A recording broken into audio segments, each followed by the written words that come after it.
Si on retiendra bien une chose de Venom Let There Be Carnage, c'est sa scène post-crédit. Hey les geeks, c'est Mathéo et on se retrouve pour une toute nouvelle vidéo, et j'ai envie de dire il était temps. On en parle enfin de cette scène post-crédit de Venom 2, qui a, on va pas se mentir, fuité depuis déjà quelques temps. Et vu son contenu, il était réellement nécessaire qu'on en parle. Par ailleurs, rassurez-vous, si vous n'avez pas encore vu le film, ma vidéo ne spoilera là que la scène post-crédit, et pas ce dernier. De toute façon, je suis pas sûr qu'il y ait grand chose à spoiler, mais passons. Bref, ne perdons pas plus de temps, que faut-il retenir et surtout comprendre de cette scène post-crédit? Petit pouce vers le haut, abonnez-vous, et parlons-en.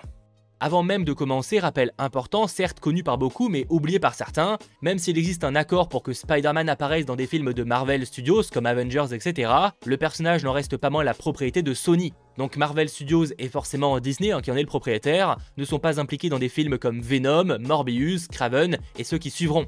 Oui, je sais que la majorité des gens le savent déjà, mais beaucoup l'ont oublié, et vu ce qu'on va aborder ensuite, c'est réellement nécessaire de s'en souvenir. En effet, la scène post-crédit de Venom Let There Be Carnage nous montre un Venom et un Eddie discutant dans un hôtel délabré, mais là un Flash apparaît et ils se retrouvent alors dans un hôtel avec la même disposition, mais où tout est beau, propre et bien plus agréable. Venom insiste réellement sur le fait que ce n'est pas de sa faute. Les deux alors regardent la télévision et voient que c'est passé d'une telenovela à une breaking news présentée par J. Jonah Jameson, dévoilant l'identité de Spider-Man. En gros la scène post-crédit de Spider-Man Far From Home. C'est alors que Venom lèche le visage de Peter à la télévision et dit qu'il a l'air savoureux, avant qu'il soit évidemment surpris par le résident de cette chambre d'hôtel, sortant de sa salle de bain. Ah, clairement il est nécessaire qu'on en parle. Déjà petit aparté pour le kiff, on a quand même assisté là à la première interaction entre Venom et le Spider-Man de Tom Holland. Quel kiff total! Mais sinon plus sérieusement, de ce que je comprends, Venom et donc Eddie forcément ont été téléportés dans une autre réalité, et se retrouvent maintenant dans celle de Spider-Man version Tom Holland. En gros la réalité où se déroule le MCU jusqu'à présent. En vérité, même si c'est assez fou, c'est pas réellement surprenant. On sait depuis déjà quelques temps maintenant que Spider-Man va alterner entre l'univers du MCU et celui que prépare Sony avec Venom, Morbius, Kraven, etc. Kevin Feige avait notamment déclaré il y a quelques temps lors du nouvel accord entre Sony et Disney que Spider-Man serait le seul héros doté du pouvoir de traverser les univers cinématographiques. Visiblement les choses commencent enfin sérieusement avec l'utilisation du multivers. On le sait, on l'a vu, Marvel entre dans une nouvelle phase où tout va devenir canon. Comme dit dans la série animée Marvel What If sur Disney+, il existe une infinité de réalités. En gros, chaque film Marvel sorti à ce jour, que ce soit les X-Men de la Fox, les 4 Fantastiques de la Fox ou encore les premiers films Spider-Man, chacun existe dans sa propre réalité. Alors attention, je ne dis pas qu'on aura un Daredevil de Ben Affleck qui va débarquer dans la MCU pour affronter par exemple le Captain America de Sam Wilson, mais en soi, c'est possible. L'avantage de ça, en plus d'avoir des scènes assez épiques et surtout avec beaucoup de fanservice, on va pas se mentir, l'univers de Sony et celui de Marvel Studios vont pouvoir coexister, et parfois interagir, tout en faisant évidemment leur propre vie, ça c'est quand même important. Car oui, Sony prépare son propre univers, ça fait déjà quelques temps, c'est de plus en plus flagrant, qui sera donc connecté avec celui du MCU, sans forcément en faire partie réellement d'ailleurs.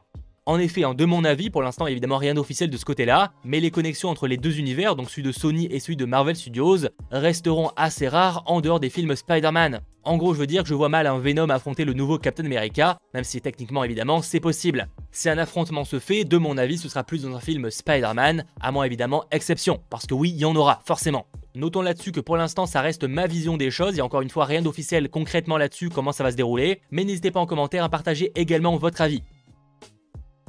Après, le problème entre guillemets de ces deux univers, c'est à voir comment ils vont coexister de manière concrète. Est-ce qu'on aura le droit au même Spider-Man qui va être séparé en deux? Un Peter Parker version MCU et un Peter Parker version réalité de Sony, toujours incarné par Tom Holland. En soi, ce serait assez possible, l'avantage c'est que ça permettrait à tout le monde, donc Sony et Marvel Studios d'être contents, chacun pouvoir faire ce qu'il veut sans risquer de créer des incohérences.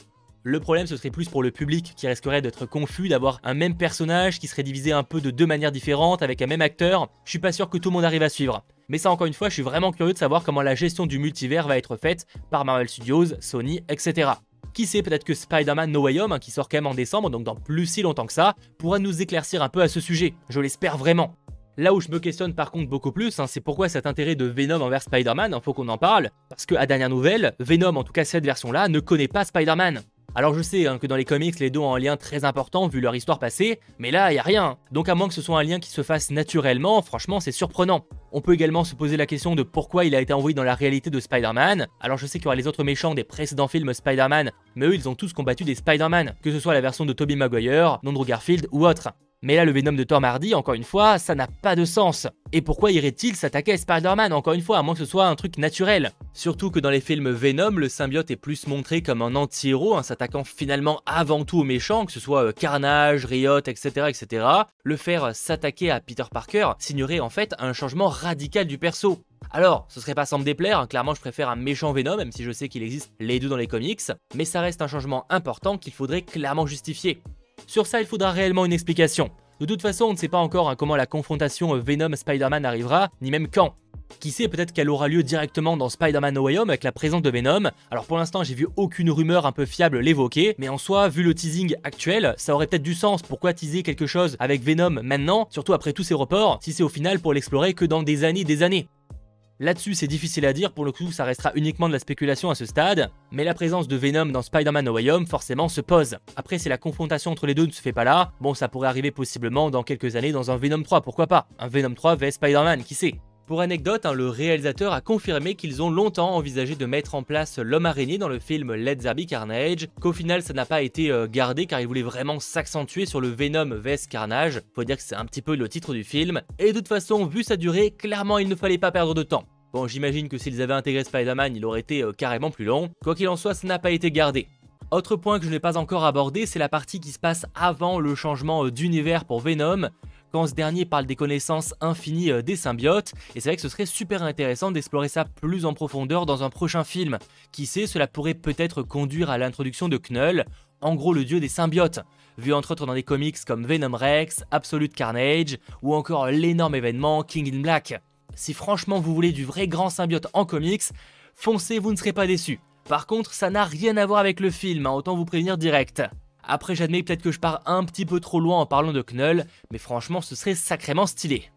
Encore une fois, je suis extrêmement curieux déjà de savoir comment le multivers sera réellement géré, mais en même temps dans quelle direction va aller l'univers de Sony, qui clairement commence à se dessiner avec notamment Morbius, qui devrait entre autres aborder le sujet du multivers, vu que dans le trailer on voit quand même l'affiche d'un look avec Tobey Maguire, et aussi la présence de Michael Keaton à le vautour, à moins que Morbius, à l'inverse de Venom par exemple, se déroule déjà dans le Marvel Cinematic Universe, alors ce serait pas objectivement extrêmement déconnant, mais faudra attendre début 2022 pour en avoir le cœur net. Mais on aura aussi plus tard Kraven le Chasseur, un film Madame Web, sans oublier la série de Prime Video sur Silk. Donc clairement des projets sur l'univers Spider-Man, ils arrivent de plus en plus nombreux, et ce n'est clairement que le début. Enfin après à voir, parce que ce sera pas la première fois que Sony veut des tels projets, et qu'ils y arrivent pas. Mais c'est pas le sujet. Quoi que je dis ça, mais selon un journaliste de Deadline, le plan de Sony donc de réunir Venom et Spider-Man, ça on l'a clairement compris, mais également de faire un nouveau film Sinister Six. Si je dis à nouveau, c'est donc comme je vous le disais là, c'est que Sony ça fait déjà très longtemps qu'ils veulent le faire. C'était déjà teasé à l'époque de The Amazing Spider-Man 2, j'ai d'ailleurs sorti une grosse vidéo à ce sujet, et le projet a depuis été abandonné. Donc là visiblement ce serait peut-être de nouveau dans les cartons, à voir de quelle manière et si c'est réellement sérieux.